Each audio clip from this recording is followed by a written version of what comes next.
ជំរាបសួរពុកម៉ែបងប្អូនទាំងអស់គ្នានៅក្នុងបណ្ដាញសង្គម YouTube ថ្ងៃនេះខ្ញុំមានចំណេះដឹងបន្តិចបន្តួចពីការធ្វើឧបករណ៍ដោះរទេលម៉ែត្រក្នុង Starrix 08 ចឹងឧបករណ៍ដោះរទេលម៉ែត្រក្នុង Starrix 08 នេះយើងអាចយកទីបមកយើងអាចយកទីបម្ដងប្រវែងនៅជា30ឬក៏40សង់ទីម៉ែត្រឬគេអាចហៅថា4តឹកចឹងណាហើយអានេះឧបករណ៍អស់នេះថារទេលម៉ែត្រក្នុងយើងនេះថាយើងអាចលោវាស្មើឬក៏លើសឲ្យវែងជាងប្រហែលជាជិត1តឹកក៏បានដែរ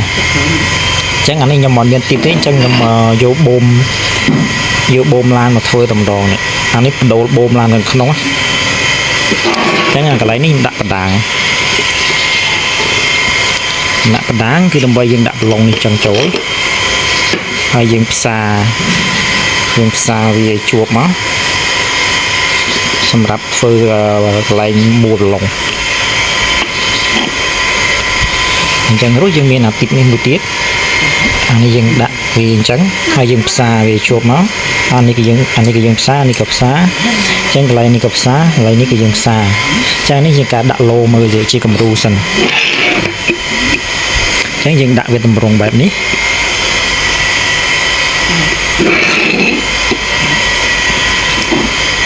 ដាក់ដំបងបែបនេះរួចយើងយករទេលម៉ែត្រក្នុងយើងនេះយើងមកលោវាចូល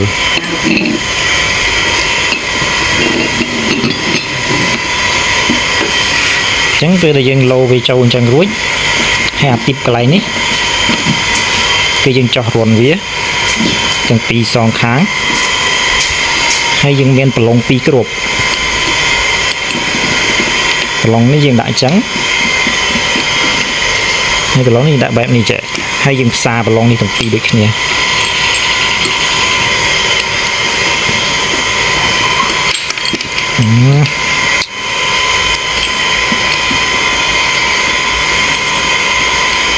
ចេះយើងដាក់បែបនេះ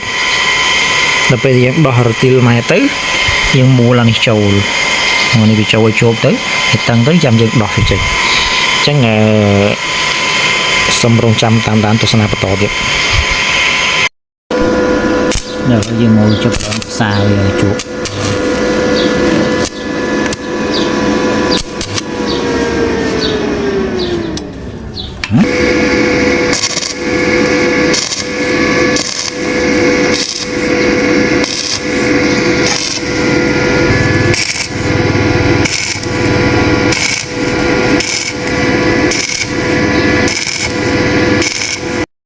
ហើយថាឧបករណ៍ដោះរទេលម៉ែត្រក្នុងរបស់យើងគឺហើយផ្សារហើយតែពេលយើងផ្សារហើយទៅគឺវាទឹកផ្សារវាអត់ស្អាតវាឡើងខ្មៅវាមកខ្មៅញូញអញ្ចឹងចាំយើងខាត់សម្អាតវាស្អាតទៀតខាត់វាស្អាតឲ្យជ្រះឲ្យឡងស្អាតមកអានឹងចាំខ្ញុំយកមកបង្ហាញមួយសារទៀតអញ្ចឹងវីដេអូវគ្គមុនយើងធ្វើឧបករណ៍ដោះរទេលម៉ែត្រក្នុងហើយយើងផ្សាយរួចហើយវាអត់ស្អាតអញ្ចឹងយើងមកខាត់សម្អាតវាស្អាតតិច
tua bị dương khát smart thấy là dương một xạ lâu sau xạ mờ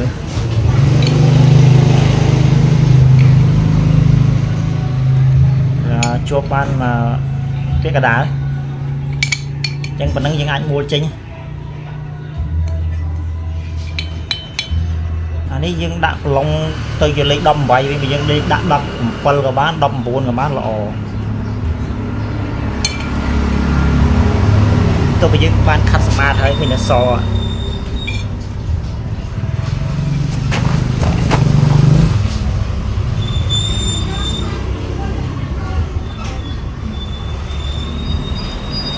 liệp nam đi tới có mọi việc sẽ các bạnแต่มันยังអាចដោះរទីលម៉ែត្រក្នុងយើងបានហើយអាខែងនេះយើងយកទៅម៉ូភ្ជាប់ជាមួយរទីលម៉ែត្រក្នុងហើយយើងចាប់ដោះវាអានេះកន្លែងយើងដាក់សោត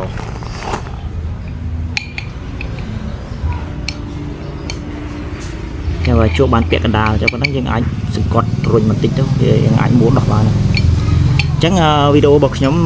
អំពីការធ្វើឧបករណ៍ដោះរទីលម៉ែត្រក្នុងអញ្ចឹងមានតែប៉ុណ្្នឹងទេគឺចប់តែប៉ុណ្្នឹងហើយក៏សូមអរគុណពុកម៉ែបងប្អូនដែលបានតាមដានទស្សនាវីដេអូរបស់ខ្ញុំតាំងពីដើមរហូតដល់ចប់ក៏